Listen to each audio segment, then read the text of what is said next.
Welcome to the Luke Jaeger Show. My guest today is Chrys Johnson. He's the former artist relations of EMG Pickups, Jim Dunlop Guitar Products, guitarist of the band Only Human, and currently the artist relations for Kiesel. Hello, Chrys. How's it going, man? Good, man. Good to see you, Luke. You too, buddy. Let's start with your musical roots.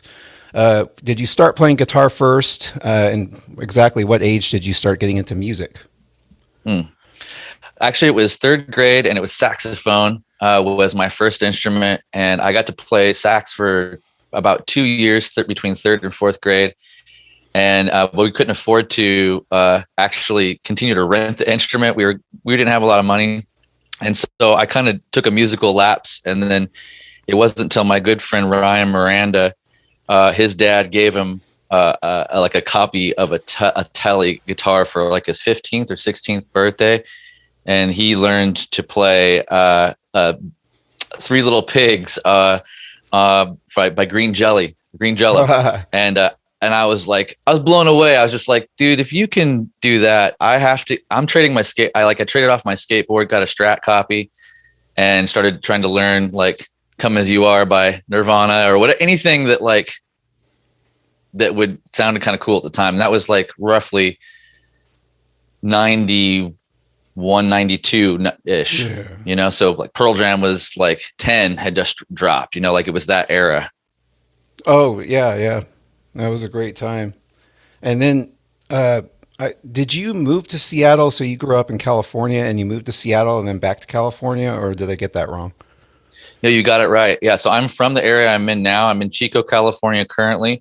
I'm from this whole surrounding area. I kind of call Chico my hometown, but truthfully, it's like Durham, Oroville, Red Bluff, Orland, Corning, Redding area is all kind of my area. But Chico's just the coolest in my opinion. So we have Sierra Nevada Brewery here. We've got a bunch of great food. We got the college. And I left here in 2000, second week of May, 2000, lived in Seattle for 11 years. And during that time, 7 of those years were framed by Only Human.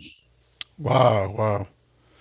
And so can you tell me a little bit about Only Human in terms of just the beginning to end of that? And are you guys still talking, working together at all? Yeah, sure. So Only Human is really started between myself and Ryan Miranda officially in the beginning, the other guitar player that I started playing guitar with back in the day. And we found, we had a drummer, Jules, in the beginning. We found up in Mukilteo area, and he was we'd written a few songs with him, but then didn't really get it anywhere serious with it. And then we found Jeremy Schultz, who was playing it in Barbie Car at the time. If you remember the old days of Seattle Metal Online, like Barbie Car and a lot of the Dorgan owner, what became Dorgan owner later. But I had found Jeremy, and Jeremy is like a strange thing because he's actually from Redding, California. So we're both Northern California. I'm like Chico, he's like Redding mostly. And before I left here, I remember I went to go sell CDs at the local new and used music store called Sundance. And this woman, Katie, who books a ton of shows around here, happens to know Jeremy. And she was like, "Oh, you're selling CDs for gas money to go move to Seattle? When you get to Seattle, you better look up my friend's band. They're called Barbie Car. They're huge." Right. And I was like, they're like huge in the underground scene up there. I'm like, okay, cool. So I go up, I was living in Seattle for a year, didn't hear anything about Barbie Car. And then I found myself working at Whole Foods, Roosevelt, and Jeremy walked in. He was working there too. And he took off his chef coat, had a Pantera shirt on. And I was like, yo, dude, I was at that show. He was like, yeah, man, me too. Fucking Morbid Angel and Pantera. I'm like, yeah. And so it was like this moment. And he was like, you should come check out my band. My band's called Barbie Car. I'm like, oh shit, I was told to check out your band, man. He's like, by who? And I'm like, by Katie. And she's like, what, in Chico? Like, it was like this like moment where we're like, wait, do we know each other? And like, so we just kind of hung out. We like know all these same people. And I went to see his stuff and it was awesome. We kicked it off. We started playing together. Eventually he kind of left Barbie Car and was Only Human full time. And he's done so many projects even since Only Human that he's still a professional drummer and teacher and has his own school. He's opening a physical school in Redding, California. Actually, we're both back. That's the other interesting thing. 20 years later, we're both back in our hometowns. That's awesome. We are in contact. Don lives out here in Corning. So kind of in between Jeremy and I. So the original singer, Don Wade, and Ryan still lives up in Seattle. We're still in contact. And I'm still in contact with our last bass player, Tony Masashia. He's up in North Seattle. But we haven't had any. We a couple times we tried to get together and like do stuff, but we were like, man, we're old, and I don't know if we're gonna write music anymore. It's just like we used to eat, sleep, shit, and breathe this thing, and that's how we got it done, you know. But we've all got musical projects now, so it's not the worst thing. Can you tell me a little bit about your transition back to California and your work with EMG and how that came about? Sure. Yeah. I was working at Ampeg. I got my break into the industry right after graduating from Shoreline Community College, which was a badass college that, like, they have such a good musical program there. At least they did when I was there. It was really well known. I think it still is. And I had taken some music business classes, graduated there in like 2006. And heard my bass player gave me a tip. He's like, you should go over. Ampeg might be hiring, bro. I'm like, Ampeg? They're like, yeah, Ampeg and Mackie. I'm like, shit. He's like, you know about stuff like that. You should go. Like, you're the guy. He's like, I applied, but I wasn't good, you know, good enough for it. And I ended up getting that gig, staying there for like 5 years. Was there at the right time, at the right place, and got the artist relations gig as a kind of a side note, because I originally was gunning for product development and got the product development gig, but then 2008 crash hit, and they gave me the artist relations thing because I was standing in the right place and knew about it, right? Like, and so they said, okay, well, you're like everybody else was getting fired or getting let go or leaving. So I took that gig and I stayed in product development and artist relations, met some of the biggest bass players of all time, Roger Waters, John Paul Jones, like Geezer Butler, you know, Bootsy and Wooten and all those guys. That was a huge thing. And then I got to know, by going to NAMM, I got to know the guys at EMG. I had already had like a small endorsement with EMG. And so when they actually asked me, they said, hey, you know, our guy's going to leave. Would you like to move back to California and be our guy? And I was like, well, I've never lived in the Bay Area, but that'd be awesome. Yeah, I'd be closer to my family. So I ended up taking the gig, staying there for 3 years, got to fly you down to do ultra shreds on EMG TV, along with other amazing names that we know and love, you know, Tony McAlpine and all those guys, and Tosin and Javier and the whole, there's so many. We had so many good ones. Had Zach there and Andy James and all that stuff too. But was there for about 3 years doing EMG TV, and then that I ended up. It's adjacent. You know, Jim Dunlop is like East Bay, and I'd already been kind of friends loosely with some of the guys over there, and they kind of kept looking at me going, hey man, we need somebody that like knows what they're doing to like run our thing. Like, our artist relations thing is like crazy. Like, it would be awesome if you were to come over here and provide some order and to our chaos. And I was like, okay, well, they offered me enough, and I liked Jimmy Dunlop enough, like when we did the interviews, and so I was like, all right, gave it a shot. And I started a big long commute, did that for 5 years. Really breakneck, honestly. It's a lot of driving. I drove probably an hour and a half to 2 hours one way to get to work, which was silly in retrospect, but you know, it provided me a lot of crazy experiences. Dunlop is like one of the biggest companies, biggest brands. They're not the biggest like monetarily, but like one of the biggest brands on the planet, right? So having MXR and Jim Dunlop and Crybaby and all the Tortex branding and stuff like that for the picks underneath that roof. I mean, I end up having to, one of my days at Dunlop was like, hey, you got to go down and deliver a gold wad to Slash. And I was like, oh, do I really? Shit. All right. That's Man. cool. Fuck. Like, oh You know, God, one of those days. it's kind of funny, So that was the random. I mean, there was so many. Jimmy Dunlop knows everybody. He grew up with his dad, Jim Dunlop. He grew up inside of that company, and he's just a total boss. He's like he's a bit of a wild man, and everybody knows that. But like he's also a really big-hearted sweetheart that really like cares about his people, tries to do right by everybody, and sometimes that gets him into trouble because he tries too hard to do right by everybody. But the whole time that I've been doing the NAMs, like since I started at EMG, I would always go over to the Kiesel booth, what was still the Carbon booth originally, and I was there like kind of when it transitioned, or I watched it transition. I wasn't at the company, but I've been trying to get Jeff Kiesel to. I'm like, hey man, let's put some EMGs in senior Carvins. Let's do that. And he's like, oh, we only do all our own pickups mostly, but he's like, I like you, man. We should definitely work together someday, And like we kind of like 5 years, like we'd say that almost every NAM. Like, hey man, you're like, you want to go out to dinner? Yeah, I'll go out to dinner, and then we hang out and talk. And he's like, man, I really when you're ready, man, it's really interesting if you came and did what you do for Kiesel. And I was like, yeah, man. I mean, I've never worked for a guitar company, and man, I love guitars. So like, it wouldn't be the worst thing ever. And so when the thing with Dunlop was kind of winding down, I mean, I still have projects with Dunlop that are about to be released, to be honest. I've not that I'm even on payroll over there or anything. I'm just in good friends with those guys, and I've wanted to see everything that I started through and want to see it successful. So I've helped any way I can along the way. There's a really cool bass wall about to drop that I won't spoil it right now, but probably in the next month it'll pop out with a big name that's never done any endorsements before. So that's cool.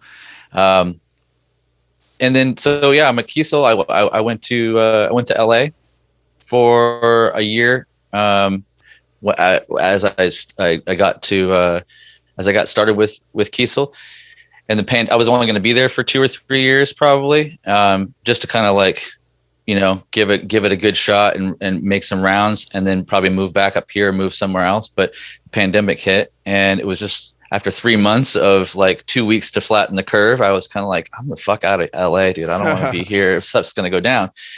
So I left, and then sure enough, like riots ensued like almost shortly after I moved out of there, and a lot of the stuff. So I'm back home in Chico. I'm much happier here. Is there anything that you kind of miss geographically about the Pacific Northwest versus, I mean, of course, I grew up in Northern California as well, and I find that I got used to the cold climate. And then when I went back down there, if it hits like 100 degrees and I'm not near the beach, I go crazy. And and I'm like, man, how did I do this for 20 years growing up in Sacramento? But it's like, do you feel like that, or do you feel like you kind of adjust quickly? I mean, I like it here and I do my best to be kind of zen about things. When I was in the Northwest, like, it's like, okay, it's a long, slow, steady, deep breathing and waiting for your sunshine, like you're waiting for your sunshine days. I mean, and you get used to the cold and the wet and the 40 degrees and balmy, like you get used to it. But I love it up there. It's so beautiful. I miss Seattle. I miss the random turns around the neighborhoods, and you just see water and mountains, Space Needle, water and mountains, Space Needle from different parts of like the greater Seattle area.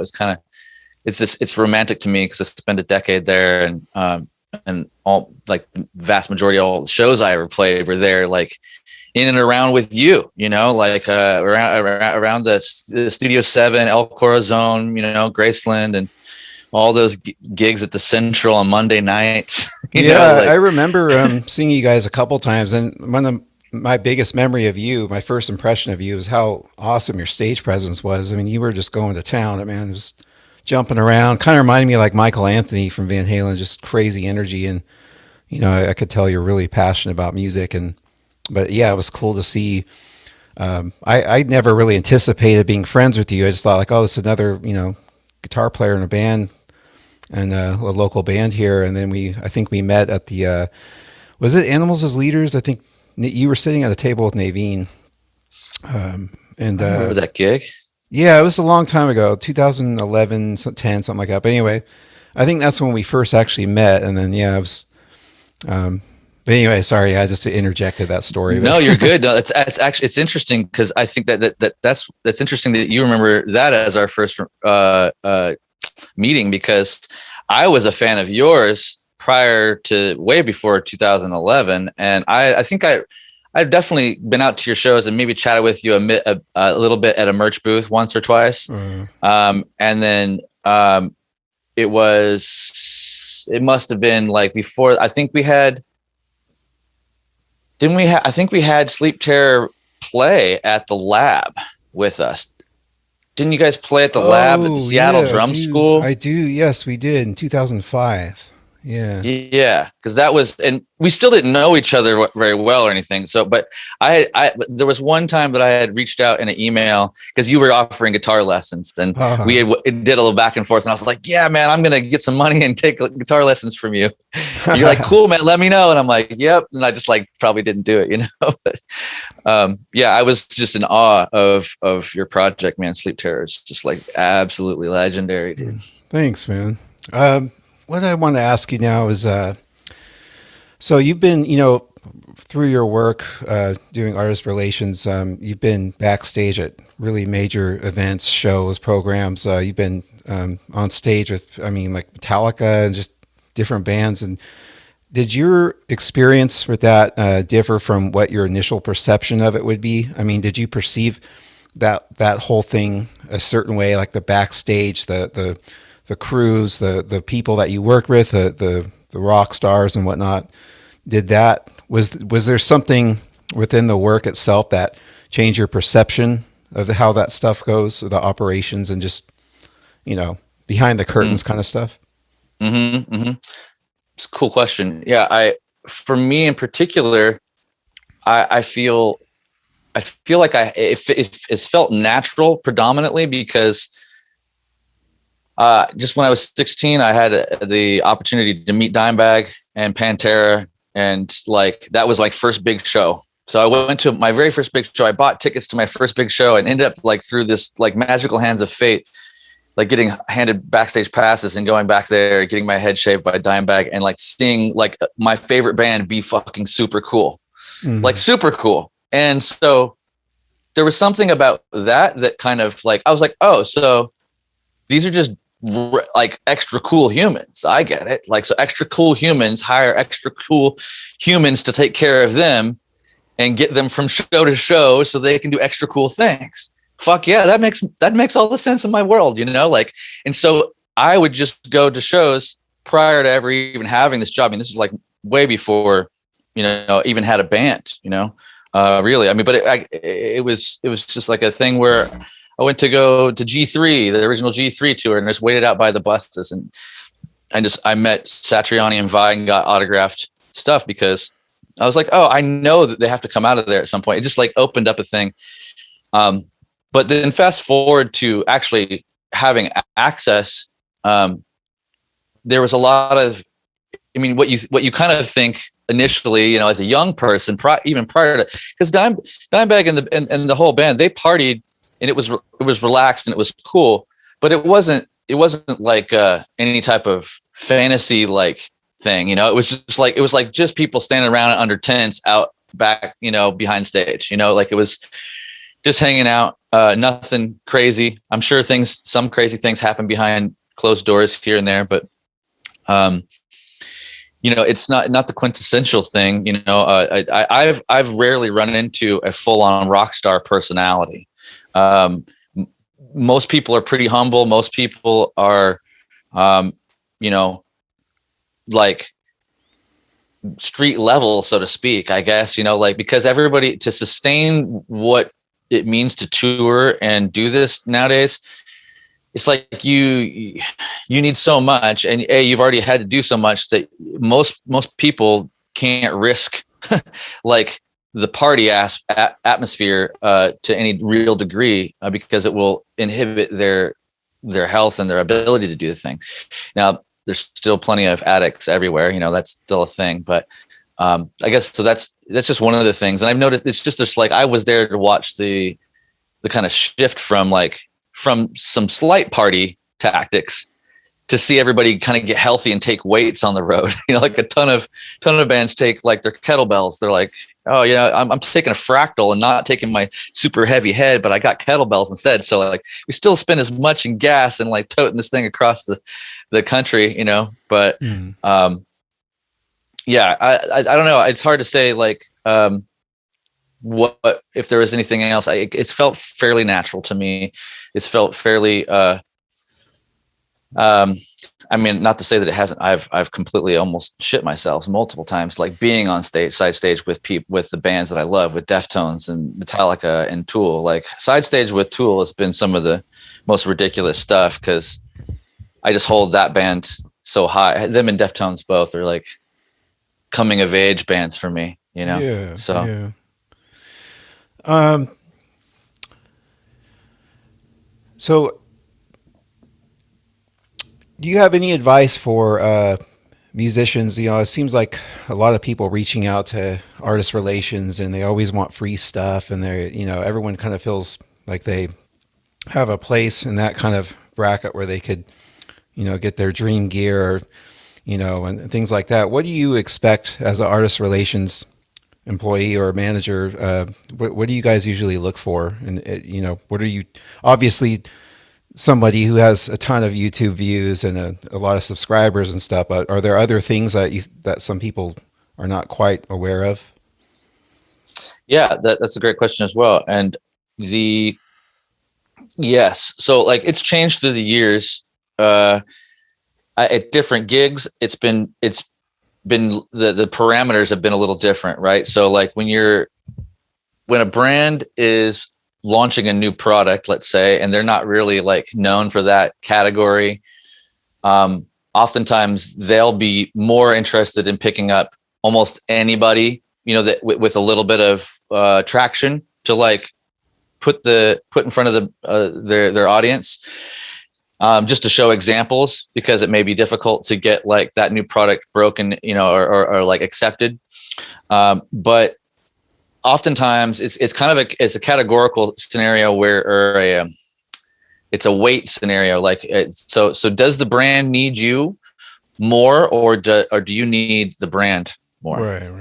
Right. And so that's what you have to look at. So most of us land in, we need the brand more than the brand needs us. That's the vast majority of artists worldwide, right? Because there's only a handful at the top that are truly, like where, like you can use the name Slash, because that's a household name. Like anybody, technically, Slash does not need Gibson as much as Gibson needs Slash. Let's just put it that way.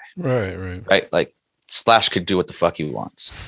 And he could make his own brand. He could have 30 different brands that all made him the same guitar, like he could do anything. And everybody would say, yeah, dude, no worries. I'm on it, bro. I got you. You're gonna take a bit. Okay. But so that's like the top apex scenario, or a James Hetfield could do the same thing, right? Like James Hetfield doesn't need ESP guitars, but it's a good relationship and they've taken good care of him. So he fucking swears by him, while he also has a few customs on the side. I say all that stuff to kind of paint the scenario at the top, at the extreme, because as people are looking up, they're like, where do I sit? How do I get a deal? Because there's all kinds of different people, especially if it's a smaller company. The smaller companies don't have as much pull either, right? So smaller companies are going to take a little more risk and might be more street level with who they have. They might have just friends down the street. They want to uplift them, right? And that's a cool way of going about it. So some companies are okay with spending a little bit of money to uplift and just put great musicians, great talent into their ad campaigns, so to speak. And that's part of what I got to do a little bit of at Ampeg, but more so at EMG. EMG, I could kind of like spread the love in an interesting way there. And I could do a little bit of it at Dunlop. But where I found myself at Kiesel is a different place, right? Because we already have most of who we need. Like we're a smaller company, and we can only spend so much on the kind of the free guitar market for for our top tier influencers. So for me, it's like I've had to set the bar a lot higher for Kiesel than previously before, and with only a few minor exceptions. I've got a few minor exceptions, but really the starting interest place to like sign a real solid deal right now is like 50,000 followers on one of the platforms, like 50,000 or more, like engaged, hopefully followers, that we can kind of see where that means that somebody's making content usually, right? So if somebody has a bunch of followers and doesn't really know how to make content, then, it's not that we wouldn't talk to them, but it's kind of like, well, if they're not already doing it, are they going to do it when they get into the relationship? That's something we have to ask about, right. Our friends and lovers too, in real life. Like, they're not already doing it. How can I expect them to change? Doesn't mean it can't happen, but so, we look at those things, but it's usually like 50,000 above. And really what we're gunning for these days is to make our effort more economical and more worth the time, is like 100,000 above our bread and butter. So we know we're actually getting a wide reach, and so 100,000 up that just already are on it. We don't have to school them. We don't have to ask them to make content. Like, they're just like incorporating into content and making sure the logo is getting seen. And that's kind of predominant thing there. And so, like anybody that's out there that wants to do it, I get it's a wacky game. And I don't have any secrets for your social media, because that's always shifting. And I think above and beyond trying to crack the code of the social thing, I think that we should spend most of our time making music. Like, I think we should get fucked with like a new guitar all the time, even though I work at a guitar business and I really like new guitars and I get them all the time and I'm not mad about it. But we shouldn't worry about the new pedal or the new gear so much, even though that is fun and it keeps us interested. I think that if we were to spend more time, like fusing ourselves with the instrument, like feeling what it, something while the record button is on, that's fucking cool. Make more art, and don't worry so much. I know this is weird, but don't worry so much about the promotion or the video or the visual aspect of it. I mean, people are going to do what they're going to do. I'm not like anti that, but just keep going. Just keep making more stuff and be genuinely yourself, and like keep throwing stuff at the wall. Keep going, man. Just like that was interesting. Don't hang on it too long. Keep going. Like that's okay. Cool. We did that tour. Right on. All right. Let's like take care of ourselves and let's go do it again. But we'll do it again in a different way. Regroup and keep going without thinking that you're going to arrive. Oh, I've arrived now, so I should call up Kiesel and they should send me free shit. I'm not saying that there isn't a point where that couldn't be a real consideration, right? If you've got the right situation, but I don't know. That's my 3 cents around it. Man, no, that was really great. I especially liked your point. The real point you drove home there was just to keep moving and to not be so stuck in these things. I guess maybe the vanity side of it, and just the. You have to remember that you're trying to also have fun and be creative. And that's really the point of music, because if it's all about a product, the whole thing kind of gets lost. And I found myself kind of falling in that trap too, where it's like, I mean, of course people want free stuff or cheap stuff, but it's like at the end of the day, I would rather be locked in my room with one or two guitars for the next 50 years and just that inspire and make me want to keep writing music than being so overly, drawn into chasing,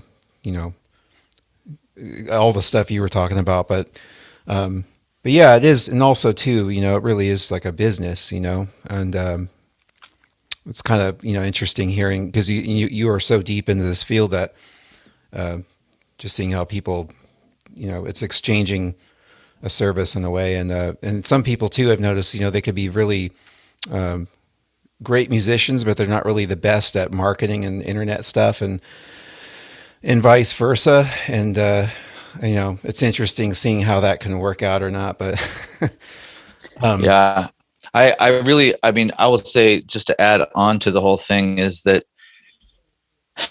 like doing it because you love to do it is the best possible scenario, right? Because even in this day, even though we're on more equal footing than ever before because of all the tools that are sitting in front of you, we're still not on equal opportunity, right? Fully, right? Because there's pay differences, all this stuff. No, not everybody's going to have the same exact thing available to them, and even if they had all the same software and everything, it takes fucking time, man. It takes time to hone any of this stuff, to learn to capture yourself in Logic, to learn how to mix, to learn how to capture a video. It's like it sucks hours of the day, and so I know not everybody has that to spend, right?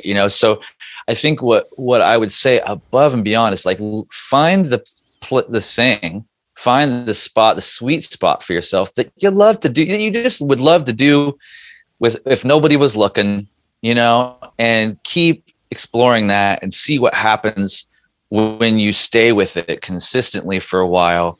And because usually when you right around when you're wanting to quit, and you could probably equate this to like weightlifting, right? Like, so like you bodybuild and you push yourself in a really extreme way that most people don't. And so and you of all people know that on the other side of wanting to quit, there's all this payoff, right? To like, not quitting too soon, and not, and the value of showing up consistently. Right. So I think if we put our focus and put our psychic and our physical energy into what it is to keep going, and stay moving and don't try not to get stuck and bogged down in the details. If you're a musician, keep making music. Don't stress out. Don't let the details end your career. Don't let the money. And honestly, I know that this is difficult too, because so many of my friends are in the industry and it's their livelihood. They make their money off of music. But so, and in a strange way, I feel bad for y'all, because that puts a pressure on your art to a certain degree, one way or another, right? So if you can do it without putting pressure on your art, cool.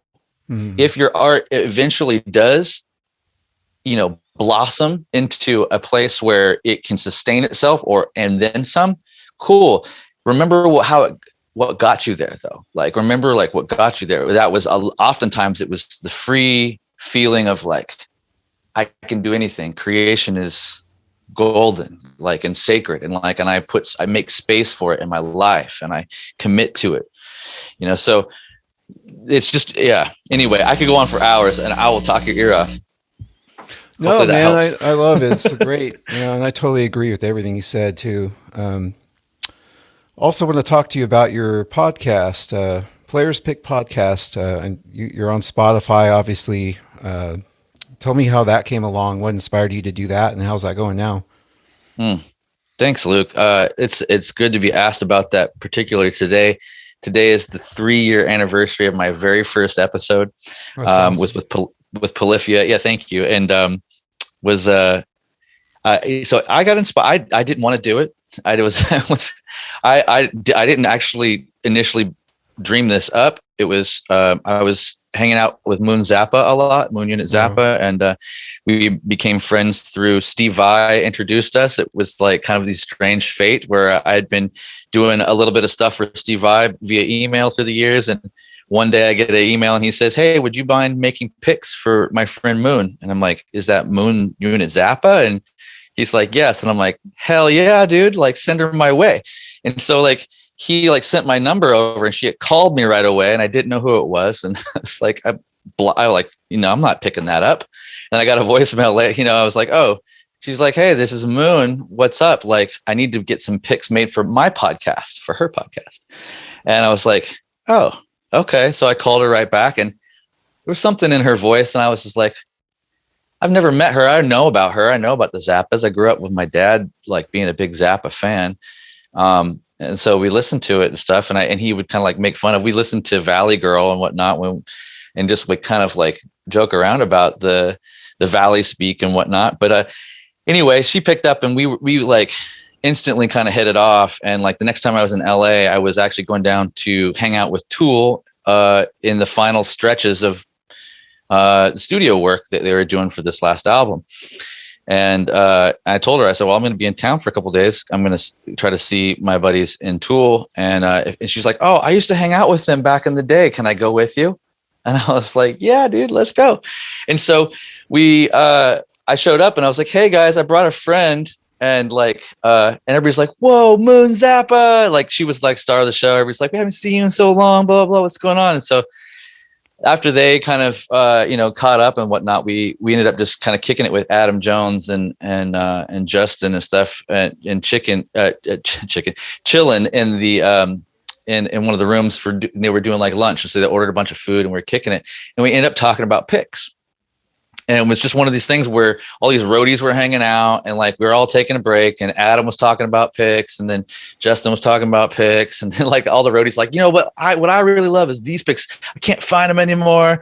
And it was like, I was like, this is interesting. I wasn't actually tuning into this being a special thing, other than it being special. When we left, Moon and I walked out of there, and she goes, dude, I think you might have like a show or something. Like, I'm like, what do you mean? She's like, I don't know, a podcast. Like you have supreme access to like people that most people don't have access to. And you're a nice enough guy. Like, why don't you give it a shot? I don't know. And I was like, no, I don't want it. Even 3 years ago, I was like, everybody's got a podcast. Like, I don't want a podcast, and she's like, just think about it. Just think about it. I'm like, all right, okay. So we went and did some yoga together. She's big into yoga. And so we she took me to her favorite yoga class in the area. And and I thought about it it was probably a couple of weeks, maybe even a month or something like that. And after I was back up home in the North Bay, and I was driving to work one day, and I was like, oh shit, like I've made custom picks for like so many people. Like, maybe the pick thing is what I should do. And I'm like, I'm not really a pick nerd, but like, I am. I try them all out, but like, I'm not to the point where like, I don't know, I'm not as detailed as some, let's put it that way. I know enough, right, to be dangerous because I work for Jimmy Dunlop and I just absorb the information. And I know how the custom thing goes. I know a little bit about the materials. So I thought, oh, maybe it's a thing, and I was like, I don't know. I was just thinking about names, and Player's Pick came up to mind. I'm like, oh, that's got to be taken. So, and I got to work, and it wasn't. I looked it up. The URL wasn't taken. I was like, oh well, Player's Pick podcast, man, that's mine. I just bought the URL and kind of held on to it for a few months. Talked to Moon about it, and then I just thought, I'll just take my phone and go hang out on people's tour bus as they come through, or in their back room or something, and just kind of let them talk to me about stuff and see and I'll just include picks. I'll just ask them about their thing about picks and see what if I like it, see if I think I can do it. That was really, I didn't want to invest a lot of energy into something. I was like, oh, well, I'm already done with that, but the first one was with Polyphia, and it was on their tour bus out in front of Slim's, which was 333. The address is 333. That's my number, dude. 333. Yeah. So it was interesting that my first podcast was sitting in the bus outside of Slim's, which was, I forget what the street is, but the address is 333. I remember that. And they were cool, man. It was really awesome. It was a great time. And I was like, okay, so I did like 10 or 12 of them before I released the first one. And I just used my phone. I didn't have anything fancy. I didn't even never thought about using Zoom until the pandemic, because I was just going to keep it all audio and keep it all in person. I wanted to keep it as in person as possible and eventually go video, but the pandemic kind of just switched things around. Right. So it's been a really good run. Like I have, I've released we're on episode 89. And I've got episode 90, 91, and 92 in the bag. No, 91, 90, 91, 92. So number 90 will be Jeff Loomis. That's coming soon. And then 91 is Marty Friedman. Whoa. And then tomorrow morning, number 92, Yngwie Malmsteen. Wow. Yeah, baby. That's awesome. That's going to be cool. Yeah, we'll see what happens. Maybe Vahe said, at some point he'll do it, but it's just about taking time, and being open. So I'm going to hit 100 episodes by the end of the year. That's kind of the big thing, is to kind of like end the year by getting to episode 100. I'm not sure who's going to be those final episodes yet, but real quickly before we wrap it up, I'm gonna plug some of your sites and stuff as well. sure. You mentioned yoga. That was another thing I wanted to ask you about. Were you running were you doing yoga instruction for a while? The title I got was Point of View Yoga. Is that your business? Yeah, that's my yoga business, and so I do teach yoga. I've taught yoga for 5 years now, consistently. I still teach 3 times a week. Right now, I teach Tuesdays and Thursdays at 6 a.m. So this morning I was up at 4 a.m. so that I could be at class to teach at 6 because I don't like rushing to places. So I get up extra early. And then on Sundays, I have a 90-minute class that's a vinyasa style based thing that's on Sundays at 4 p.m. It's all at this local In Motion fitness gym. But I teach online for the last year too. Right now, I'm taking a break from the online stuff for about a month, and then I'm going to start offering a once a month type of thing. I'm going to be offering a 90-minute kind of more what I would consider more of a Zen flow type of thing. It's a little more middle of the road, a little easier for people that aren't super familiar with it, and not super strong. So, but something that will be relaxing enough and to where we can also have a bit of a breath work and meditation thing at the end. So it's focused around a little bit of Dharma talk, some movement, and then I've been really using a lot more Wim Hof breath lately. So doing a few sessions of Wim Hof followed by alternate nostril breathing. And then we sit for a little while and there's a little Dharma talk, kind of like I said, in between there, but kind of really trying to shift a lot of the people that I've been working with more and more towards learning the value of meditation and the type of kind of richness that it can provide you in your life by finding and holding space and stillness and silence. And there's something absolutely super profound about the experience, and something I can't totally encapsulate now, but it's one of my main things as I move forward is to be maybe like 2/3 like physical yoga teacher and 1/3 like meditation stillness teacher. And the goal is to in the next year, so I'll be finishing my like 5th training, which is like another 300-hour training. And that means that I'll be licensed to teach teachers. And my goal is to open a school, a yoga school bathhouse, potentially here in Chico. I have a few people that are interested in being investors in it.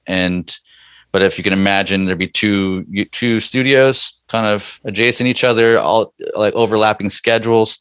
And then in the back, you'd have a real dope set of saunas, a steam room and a dry sauna right next to a really dope cold plunge. So you can alternate hot and cold back and forth, get the tissues really tonified before or after a dope yoga class. Yeah. So that's the dream. And then just teach teachers. Yeah. And obviously this has helped you profoundly in your work. I mean, of course, just I'm sure better focus, more energy.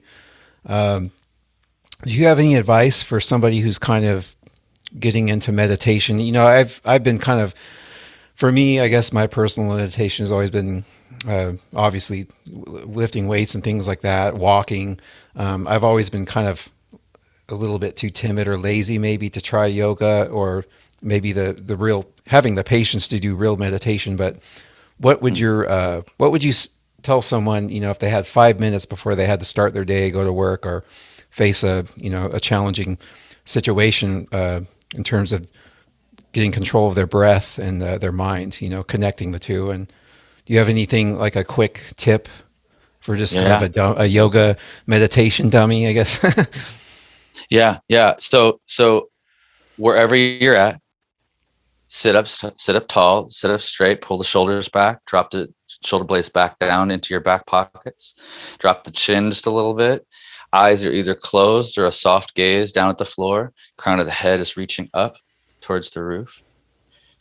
Feel the spine stacking as you pull the low belly in just a little bit. And then become aware of the sensation of breathing. And just notice how the body gradually takes different shapes as you breathe in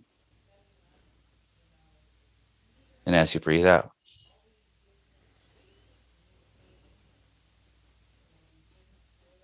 Focus the breath in and out through the nose. And bring your awareness to the nostrils. And just notice how the breath is a little cooler as it moves in past the nostrils, and a little warmer as it comes out. Just try to keep your focus there for a little while. A couple breaths, 5 or 10, 20. The number's not important. What's important is that you just bring all your awareness, all your mental energy, your psychic energy here, to just notice the edges of the body. Notice how the breath shifts the shape. And notice the sensation around the nostrils.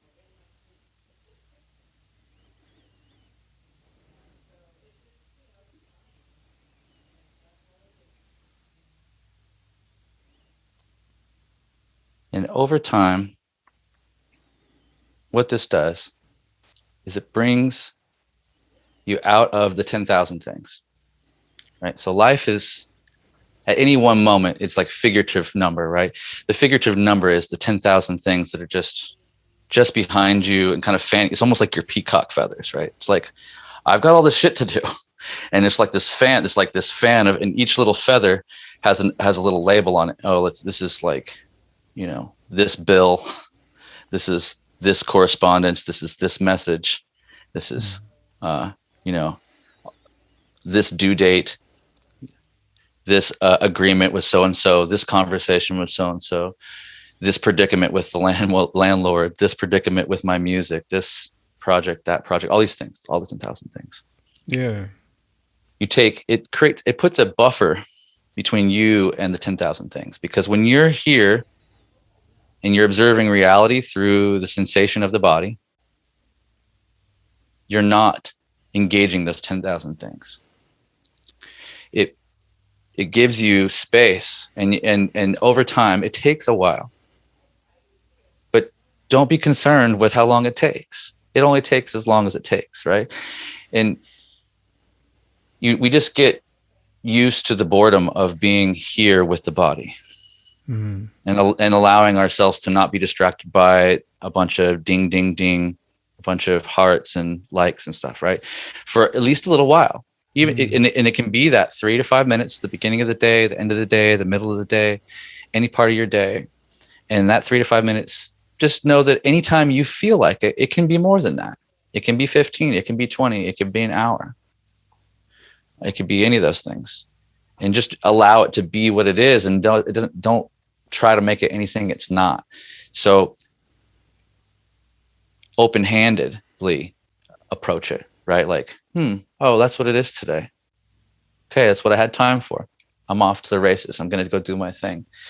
Because we have to hold it in the right way. If we hold it in a way that is resentful, or I don't have enough time to do it, but I'm going to get in my 3 minutes. I don't have enough time. And I'm thinking about, I don't have enough time. Well, then you're just fucking it off. You're just fucking it off. Like that. You want to just approach it with like playfulness. It's like fun. It's fine. I'm just going to sit here and observe reality for a moment. Yeah. And in that space, all can be and will be revealed. Like there's something, and I can't, it's ineffable, right? It's really ultimately unspeakable. Only all the great sages and wisdom throughout the ages, the best they can do is point to it. They can point to the thing. They can't actually give it to you. You can only say, hey, you have to find a place to be still. It'll be revealed, That's Thanks, the man. deal. It was very, yeah, it's very, a lot of great wisdom in there. And yeah, like I said, I feel like there's some people, myself included, where we get kind of impatient and lazy and in terms of getting that real deep sense of emptiness. I guess I like to think of it. Um, Not emptiness in a bad way, but just clearing, pouring the glass out, just kind of erasing yourself from, distractions and, things that are bothering you. And I still find myself struggling with that too, because, uh, I could take a vacation and be out and, take a swim at the beach or lay down. And I feel like I'm always being bothered by things like, a kid running around kicking sand on me, or maybe I go out swimming and a seagull runs up and grabs my wallet or something, or, my mind's always busy. And I struggle trying to find that, I guess, that nirvana, that Zen, so I really respect, the field you're in there with the yoga and the meditation. And, it's cool to hear you kind of explain that in depth. Thank you. Anyway, I don't want to keep you too long. Can I plug some of your websites here? I got your youtube.com/user/human333. Players Pick podcast we could find on Spotify. Are there any other sites or apps that you would like people to check that out on? Yeah, Players Pick podcast. My main. I mean, it's available on all streaming things anywhere, wherever you stream. Apple, Spotify. There's 1,000 ones out there. That's the RSS feed for just audio only. Like I said, there's hundreds of hours on there available for talking to a lot of the biggest players on the planet. And then it's also available on YouTube as a video thing now. So the last 40 or so episodes have been kind of like this on Zoom. So you can go watch it if you want, because sometimes we talk about picks or guitars and we're showing each other stuff like, hey, show me that thing, So yeah, those are the two main things. And I've got music on Spotify too under the pseudonym Siege, C333J. That's both my hip hop moniker and my instrumental guitar thing. I've got a new hip hop EP about to drop on the 9th, November 9th at 3:33 a.m. It's the best one I've done yet. I'm pretty proud of it. I had Kenny Graves mix and master it. And I'm in the process of working on a 3-song guitar instrumental EP right now, who I've got some really great players on. I'm kind of choosing to focus on having bass player guests. So the first 3 songs are each song has a different bass player. The first one is Joe Lester from Intronaut.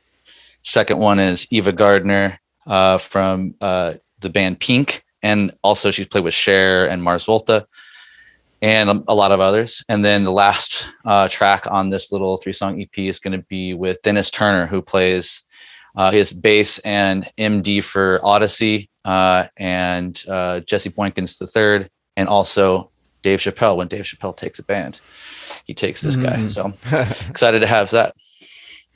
Cool, man. Any other ways we could find you? I mean, obviously Facebook, that's your personal thing, but anything else? Yeah, Instagram is probably the main thing I get on. Instagram, which is like at C333J. There might be some spaces in there, but you can find me pretty easy with Chrys with the Y Johnson. I'm on the gram. I'm on Facebook. If you got questions or interested in working with me, and you got something to propose, man, I'd love to hear from you. Cool, Chrys. Thanks so much for being on, man.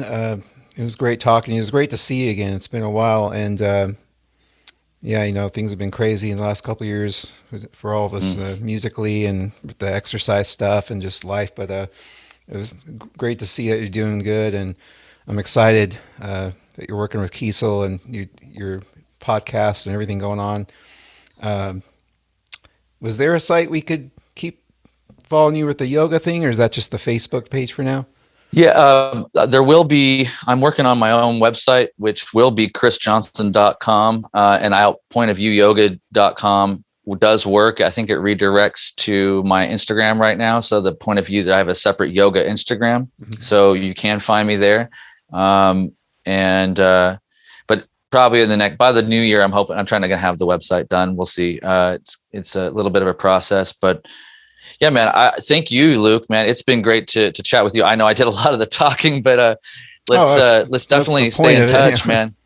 Yeah. yeah, man. Well, I want to have you on Players Pick, and we'll delve more into your story too there. So dude, I can't say thanks enough for being such a good friend through the years too. It's inspiring to have you as a muse on the instrument and as a human out there lifting weights and testing the limits of like the human condition, and as a critical thinker. I I appreciate and honor that above and beyond all the things. So thank you for thinking for yourself and being somebody that questions things. That's important. Thanks, Chris, man. Well, I hope to see you again, buddy. You take care, Sounds good, okay? man. All right. Talk to you soon, Luke.